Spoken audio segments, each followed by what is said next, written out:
is LBC from Global, leading Britain's conversation with Nick Ferrari at breakfast. Good morning, 3 minutes after 9 on Friday the 21st of September. In the studio with me and to answer the charge that possibly he in some way misled Parliament, to give us a response to what appears to be or is being characterised as a humiliation for Theresa May, and to address a problem which seems to have occurred in the last few hours as regards online banking service. I refer to the Chief Executive of the Royal Bank of Scotland, Ross McEwan, who is in, I mentioned, the studio with me. Mr McEwan, good to see you. Good morning, Nick. Nice to be back. Thank you.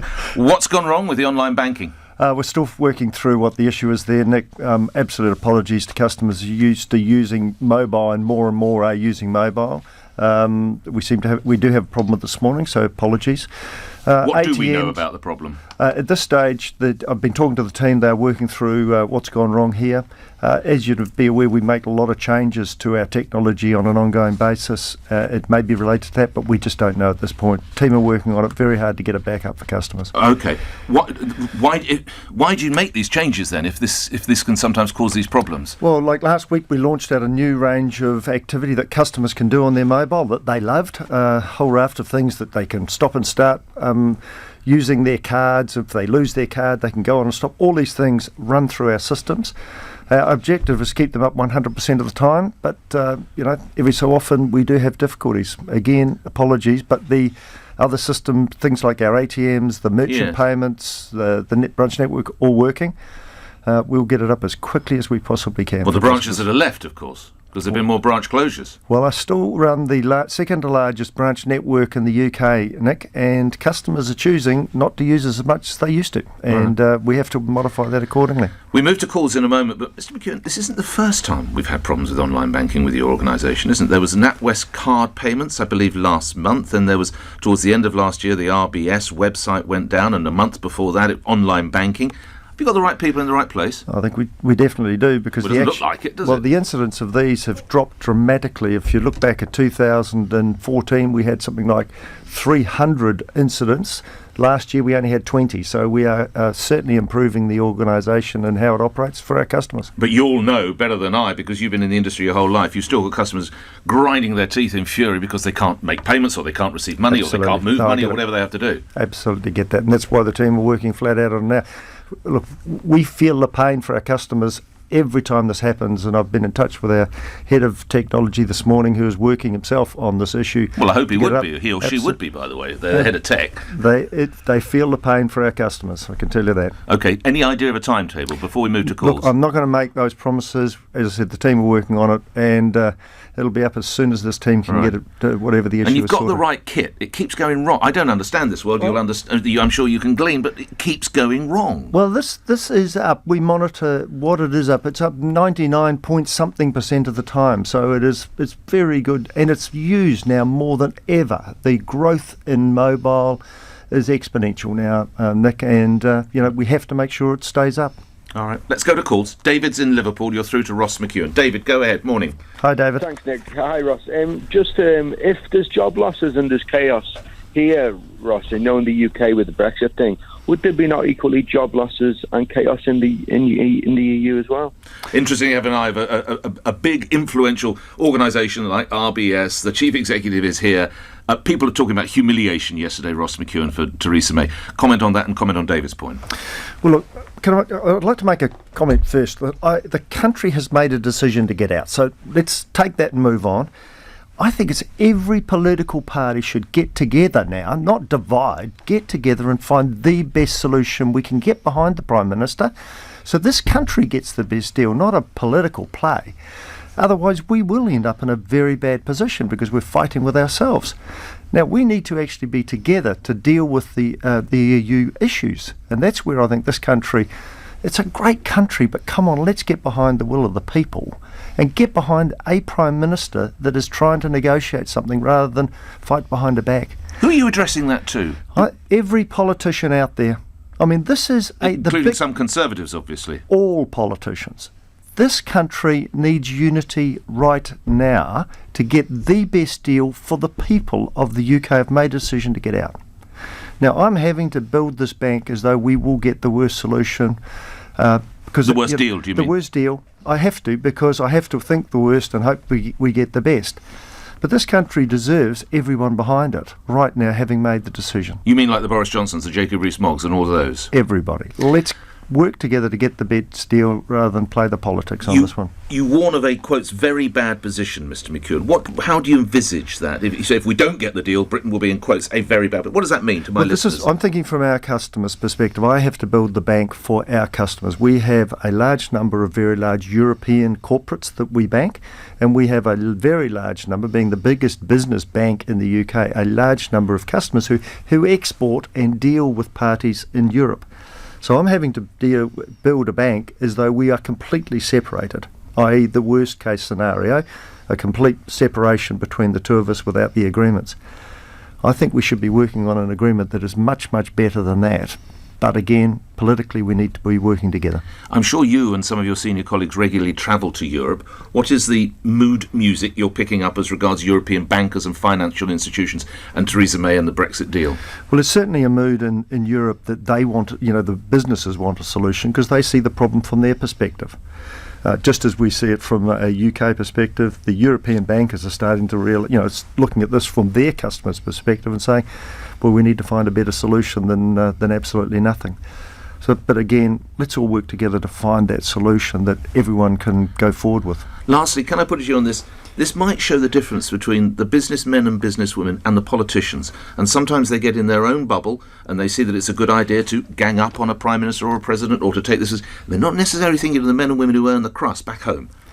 Well, I think the government... Well, I know the government has been dealing with business on these issues because they are so important. But I'm thinking perhaps other European countries, they might watch and see, not quite sure why you're playing so tough with the UK. They're quite important to us, actually. If I'm running an Italian fridge makers, that's what I might be thinking. If you're relying on parts out of the UK, if you're a manufacturer in Europe looking into the UK, maybe a big car manufacturer that exports to us here, yes, they'll be worried. They'd be worried about this situation. Thanks for that. Let's get to other calls. Oh, we have another David. David in Wickford. David, you're on the radio. Good morning. Good morning. I really fear the direction in which banks are going in. What's happened here is that people are finding it harder to access their own cash, and we've introduced technology risk into the whole framework of account settlement. I have concerns about the strategic direction of banks.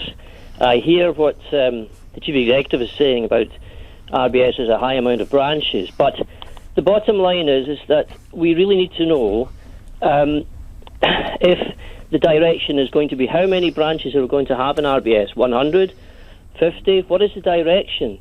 And I just feel that it's easy to say that people are not using the branches, or the alternative systems and using more tech, but what else are they being offered? It's a bit like the cops. You can't get a copper in the street, but you can certainly have a good go at trying to get hold of them in the telephone call. It just means the same thing. An increasing distance between the service provider and the customer. Let's get Mr McEwan's view. Yeah, no, David, look, I do appreciate that. Can I just tell you sort of where we sit? We've got numbers of access points for our customers to either face-to-face with us or use technology. So we talk a lot about mobile and online growing dramatically. But let's take us back to the branch network. We've still got 850 branches in England, Wales, Scotland and Northern Ireland. All right, 850 branches. It's still a very, very big network. I have 700 points of contact through our mobile vans in rural communities and towns around the UK. I've got community bankers who are actually out dealing individually with customers who are more vulnerable in those villages where there is no longer a branch. So, but I do get your point. But there's also 50,000 ATMs out there, and most of the interactions that I go into a branch and have a sit down with our people are money in, money out. 50,000 ATMs out there. And those, the commitment from the industry is we'll keep those in rural communities to make sure that there is access to those points. So I think there's a broader range of services. We haven't talked about phone banking as well. More services now than there has ever been. But if customers are using your network 16% less this year than they did last year, I need to make those adjustments as well. But I appreciate what you're saying to me.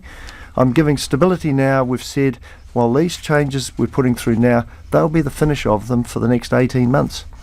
It was announced that there would be 54 more branches to close, with around 260 jobs taking place starting in January of next year. Is that the end of the closures? Yeah, that last group was to do with what was going to be Williams & Glynn, which hadn't been touched for 10 years, that branch network. So we've made the adjustment. We've said the group that are staying, that's it for the next 18 months. We want to get our customers knowing where the branch network is, getting our people able to deal with customers in those branches, and I think we're in a pretty good place with 850 branches across our network, as I said, across England, Wales, Scotland and Northern Ireland. So that's it for 18 months? That's it. And then you review again in 18 months? Yeah, and that will depend on how many customers are using them.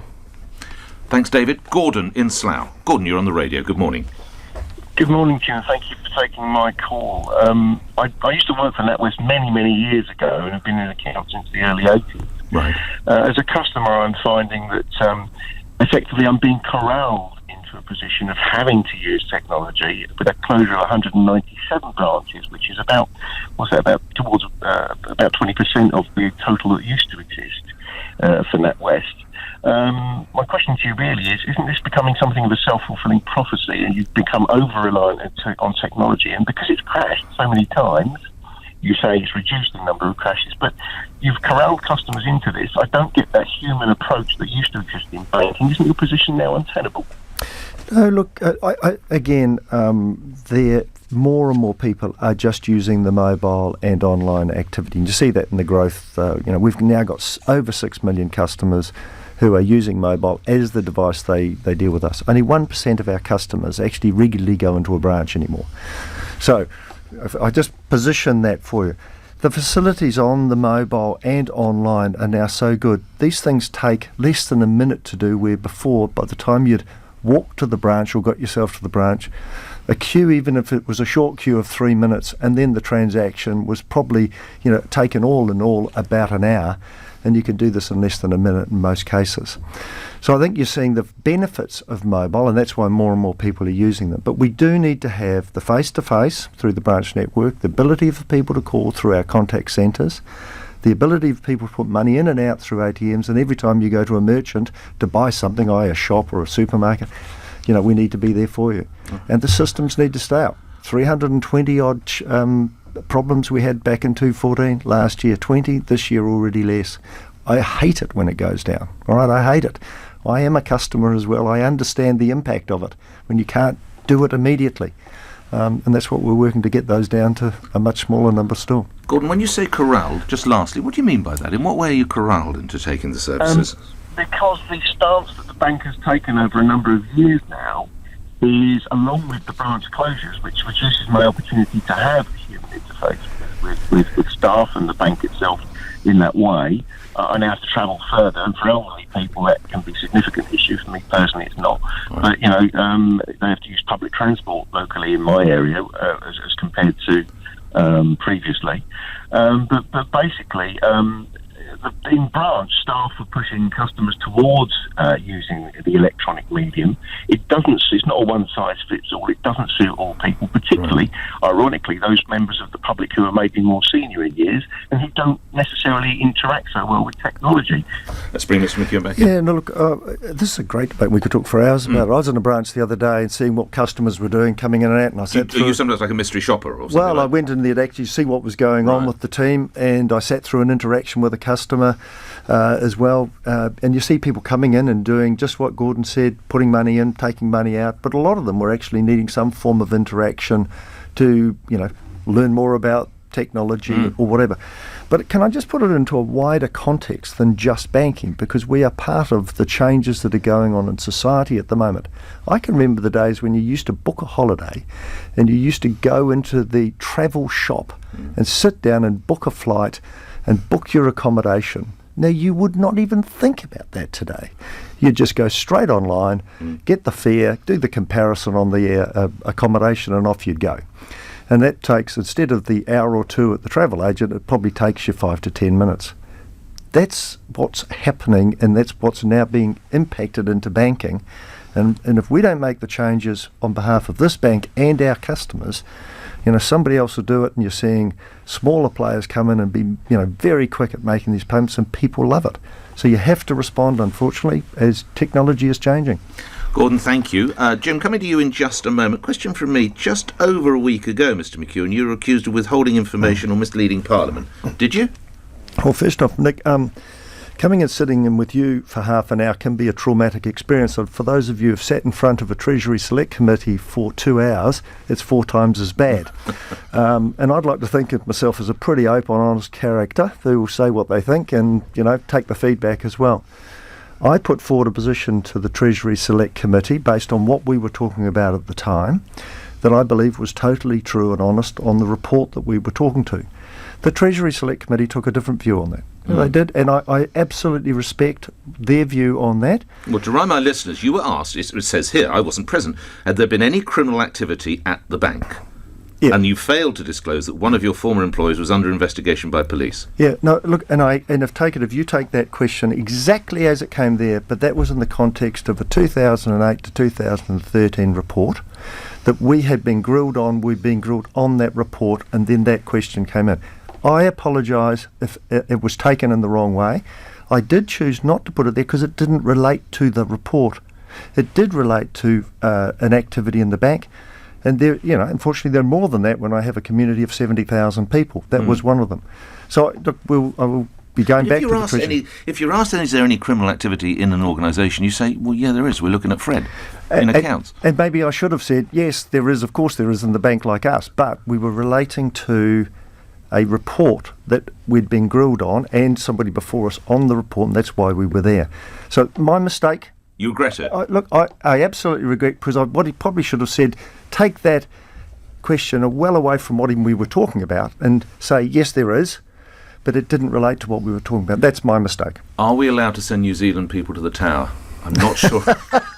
I'm not sure of that. Well, what you could do is just do what you used to do, is send them back to New Zealand. Send them back to they used to go to Australia, which may be worse.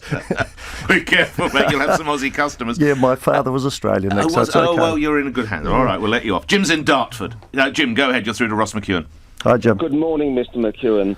Do you think on occasions like this, where you said that it impacts you as a customer, but in fact it's affecting thousands of customers, that you and people in the relevant departments actually forfeit their bonuses? Yeah, look, a great question on accountability, Jim, so thank you for raising that. If I actually went and docked people every time something happened in the organisation, I think we'd have a culture where nobody would change a thing. And this is what we've got to I balance up every day. Do I want the team to make it better for customers every day? Yes, I do. Therefore, they change things. And sometimes when you change things, no matter how well you plan and train, you may get something wrong. So I don't want a culture of fear in my organisation. I want a culture of openness and challenge. And but if something goes wrong that they haven't thought through properly, we do take that into account when we do the reviews at the end of any year. Right. We have the problems today. We had the NatWest card problems in August. We had the RBS problems in November of last year. The month before that, we had RBS online banking. They're still going to get bonuses? Look, we put through billions of transactions every year. The answer is yes, they are, aren't they? Well, we take account every time these go down. Bring Jim back in. You asked the question, Jim. We do take them into account. What I was going to say was that my understanding, and I may be wrong, is that quite often the banks get fined by the relevant overseers. The regulator. And I think this might... that's unfair on us, the customers, because eventually we pay for it through our charges for banking. So that's your...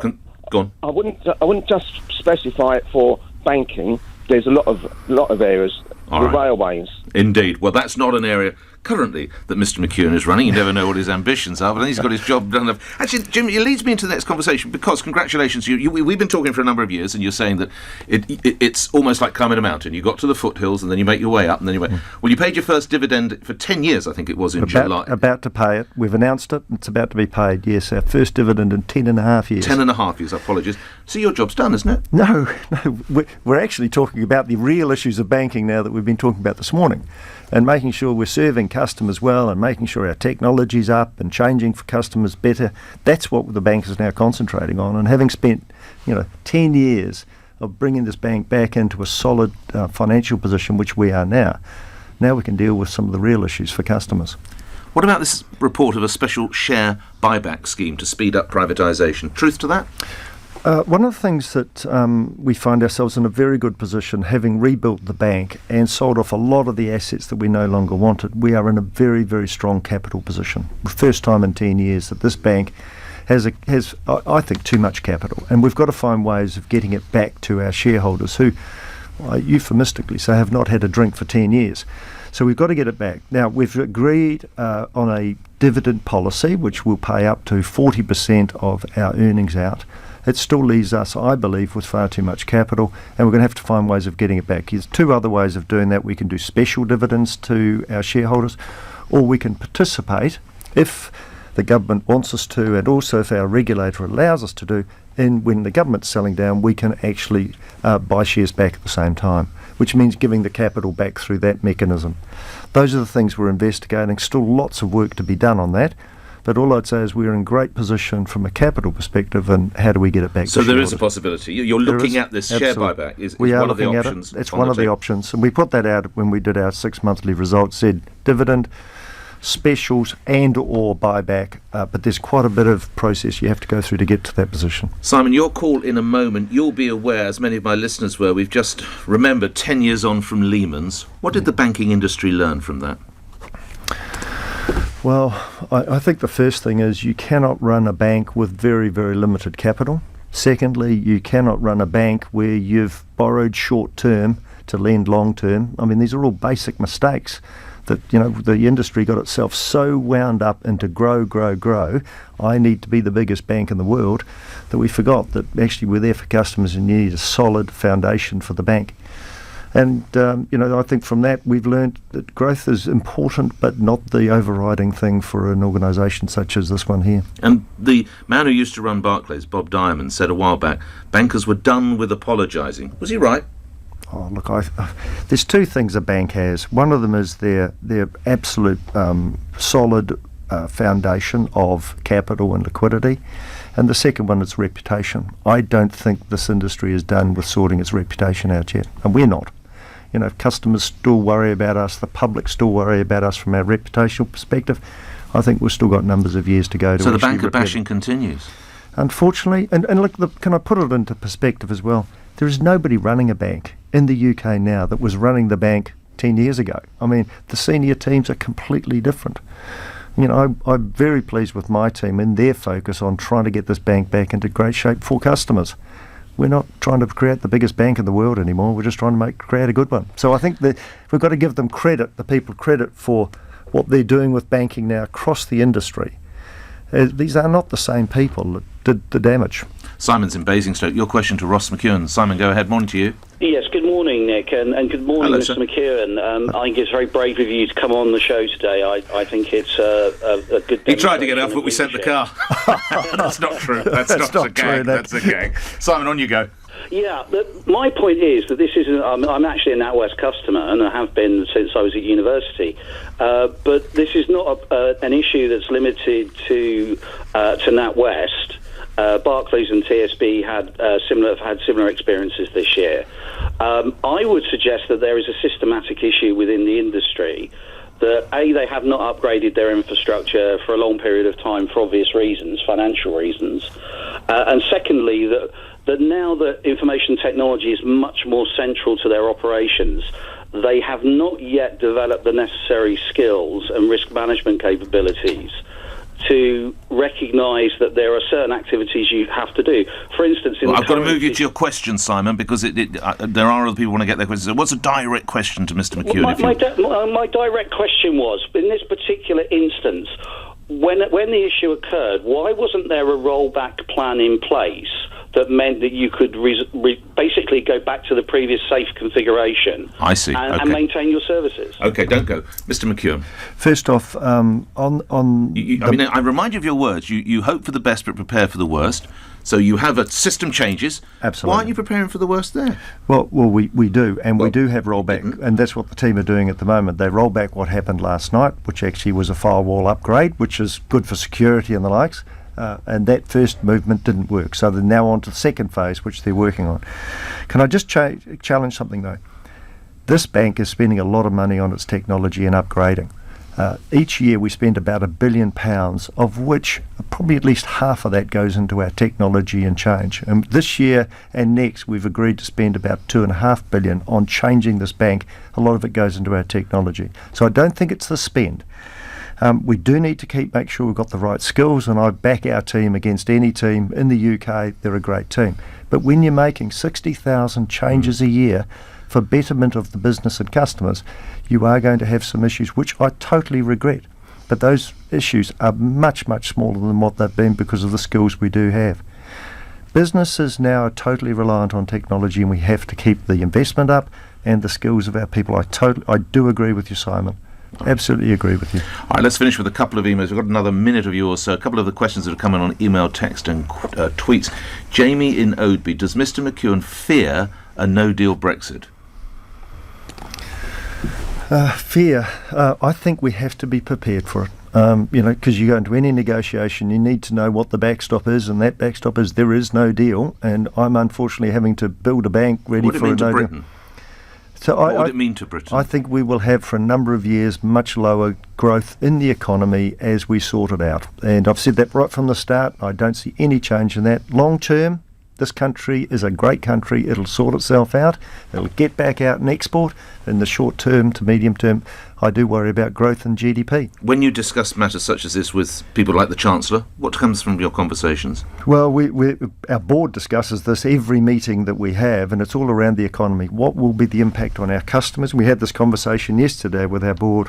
What are we doing to actually make sure the impact on our customers is minimised? What can we do to help our customers, particularly business customers, with cash flow and all sorts of issues as export orders may or may not get changed around, or if they have to have more capital to bring in the scarce resources they have to run their businesses, how do we help them? Those are the conversations. But are you more worried as a result of Salzburg over the last couple of days than you were? Look, I think this is part of the negotiation process, and as I said at the start, we look back, should have every political party and every politician behind this deal. The people of the UK have made a decision. Now let's get behind them. One last one. Wendy in West Wickham, are you glad that the Governor of the Bank of England, Mark Carney, is staying in position? Mr McEwan. I think Mark Carney's done a great job in very uncertain times. I'm a big backer of Mark Carney. I think it's nice to have him there throughout this transition period of Brexit. OK. Final question. Nick in Leicester Square. Mr McEwan, you're a big rugby bloke, but you know New Zealand, it's me, you know New Zealand are going to take a kicking in a couple of weeks' time when you go to Twickenham. What will the score be? That's me asking you. The All Blacks, Nick, are going to beat England. We're going to beat you by about 12 points. Right. Yes, we're going to beat you by 12 points. OK. The big game I'm more worried about is Ireland. Oh, really? It's the last game of the season for the All Blacks. Right. The Irish team, fantastic coach, Nick. Right. He's a Kiwi. Yeah. And they're a very good side. I think that's the big game. You're going to that, I trust. You love your rugby. I have got a couple of tickets for that one. OK. I'm looking forward to, and the English game, of Let's course. do this, then. Let's do this. I fear that you're probably right.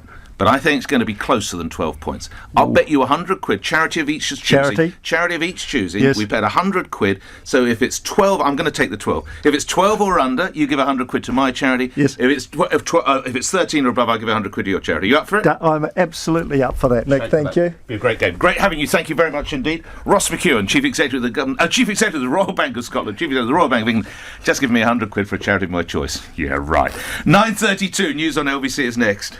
The chief executive of RBS has admitted the cause of a major online banking failure this morning isn't yet clear. Ross McEwan's told Nick his team is working hard to restore access to web and apps for RBS, NatWest and Ulster Bank customers.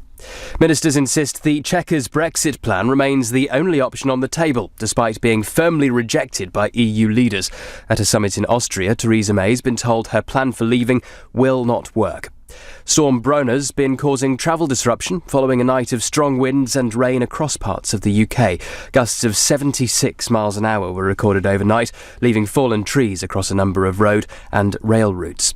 LBC weather, those stormiest conditions easing through this morning to leave sunny spells and heavy blustery showers, hail and thunder in places later, and feeling quite chilly with a high of 17 degrees.